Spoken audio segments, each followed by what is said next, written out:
قمرون قمرون قمر سيدنا النبي قمرون. Jadi mulaikan kita jaga adab majelis kita ini. Insyaallah mulaikan. Dengan menjaga adab, maka Allah akan memberkati majelis. Apa saja kalau tidak dijaga adabnya, berkahnya hilang. Allah berfirman dalam Al-Qur'an, ya ayyuhalladzina amanu la tarfa'u aswatakum fawqa sautin nabi wa la tajharu lahu bil qawli kajahri ba'dikum li ba'd an tahbata a'malukum wa antum la tash'urun. Hai orang-orang beriman, jangan kamu keraskan suara kamu melebihi suara Nabi. Jangan kalau bicara dengan Nabi seperti bicara dengan orang lain. Ang tahbatu a'malukum wa antum la tash'urun. Kalau kamu tidak punya adab yang baik dengan Nabi, maka hancur seluruh amalan kamu sedangkan kamu tidak sadar. Para sahabat itu sudah amal kurban habis-habisan, tapi Allah berfirman, kalau kamu tidak jaga adab dengan Nabi, nanti hancur seluruh amalan. Maka syaitan itu pandai merusak umat Islam mereka. Masih sholat tapi tidak dijaga adabnya. Ke masjid tidak dijaga adabnya. Belajar agama tidak dijaga adabnya. Zikir tidak dijaga adabnya. Akhirnya barokahnya amal itu jadi berkurang atau bahkan bisa-bisa hilang. Apa saja tanpa adab itu barokahnya hilang.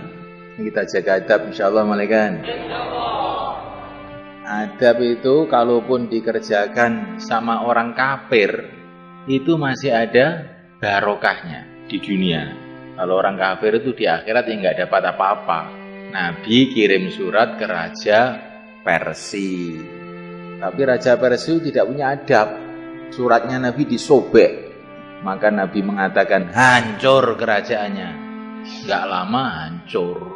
Tapi Raja Romawi itu mbah-mbahnya orang bule itu, dikirimi surat oleh Nabi, dihormati.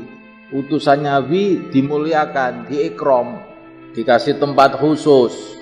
Maka Nabi mengatakan, oh kerajaan mereka akan terus sampai kiamat. Jadi orang-orang bule itu masih punya kerajaan itu gara-gara mbahnya dulu itu menghormati suratnya Rasulullah SAW.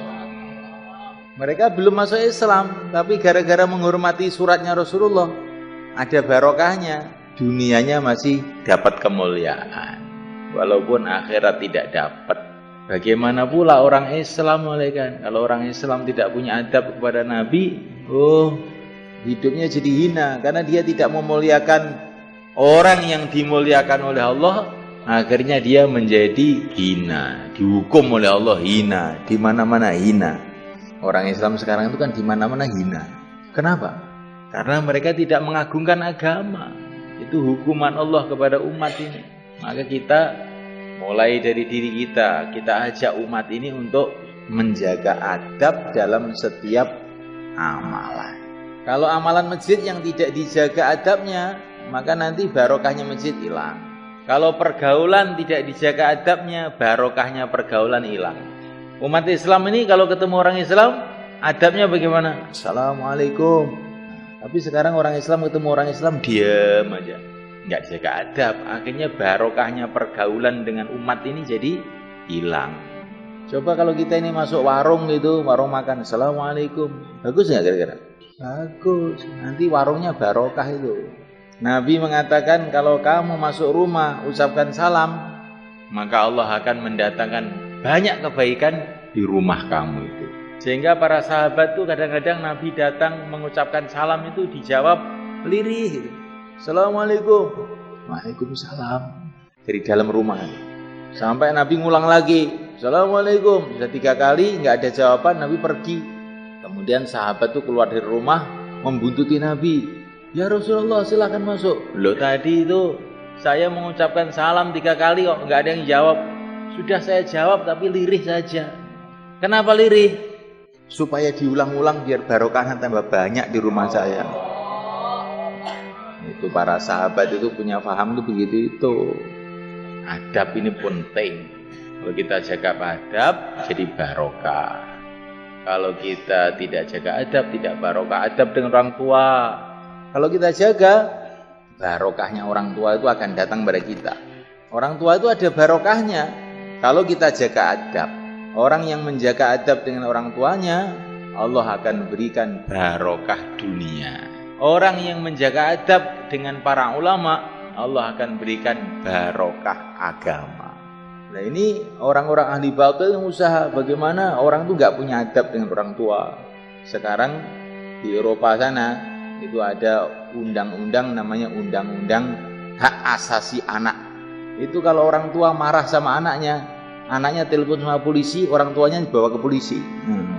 Hanya orang tuh nggak punya adab dengan orang tua. Awas ya Pak, jangan marah-marah, tak laporin polisi. Ini pendidikannya orang kafir. Orang Islam tidak begitu itu. Kenapa kok begitu? Karena dulunya ayahnya itu juga tidak beradab dengan nenek-nenek kakeknya. Maka oleh Allah dihukum anaknya juga tidak punya adab lagi. Mulaikan Allah SWT, adab ini penting, betul-betul penting. Kita diajari dalam agama ini adab. Adab kepada Al-Quran. Ya enggak? Kalau mau baca Quran harus wudhu. Baca Al-Quran tidak wudhu, alasannya macam-macam. Padahal ini sudah mufakat madhab 4 harus wudhu. Alasan macam-macam enggak wudhu, orang enggak punya adab. Akhirnya barokahnya Quran tuh enggak masuk dalam hati kita. Baca Quran tapi nggak bisa merenungi, nggak bisa memahami. Baca Quran tapi hatinya tambah keras, bukan tambah lembut, tambah keras. Quran itu isinya cerita akhirat. Kalau orang baca Quran mestinya tambah rindu kepada akhirat, tapi kok malah rindu duit. Nggak jaga adab, tidak dijaga adab. Al-Quran taruh di atas, jangan taruh di bawah. Saya kemarin ketemu orang-orang Arab itu, Al-Quran taruh di bawah. Maka saya bilang, inilah sebabnya orang Arab itu banyak musibah. Ada apa?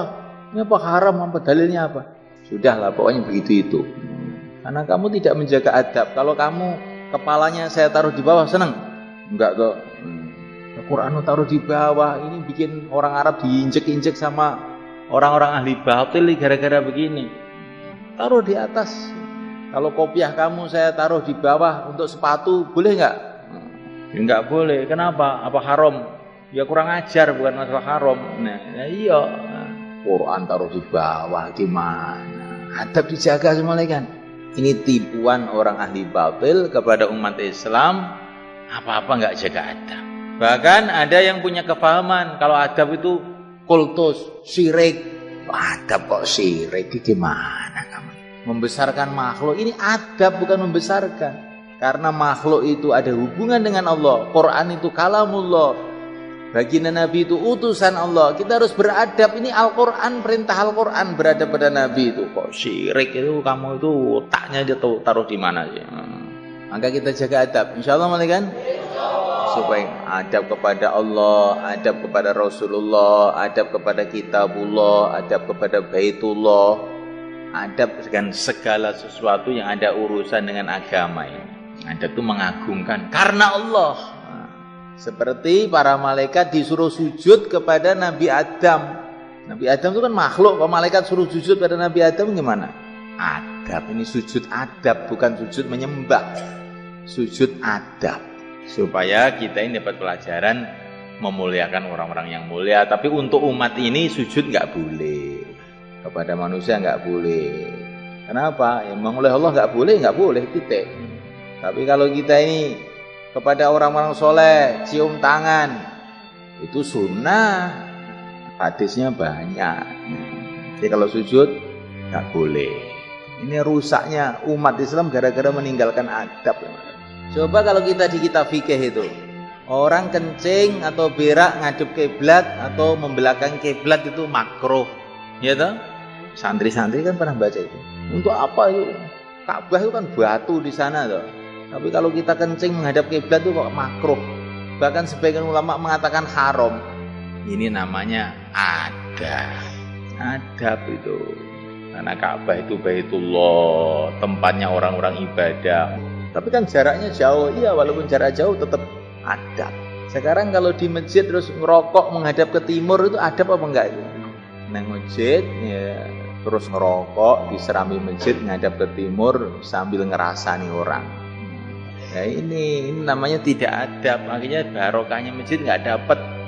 Terus nanti puntung rokoknya itu dicecek di pojokan masjid situ. Ya ini sudah bahaya betul orang begini ini.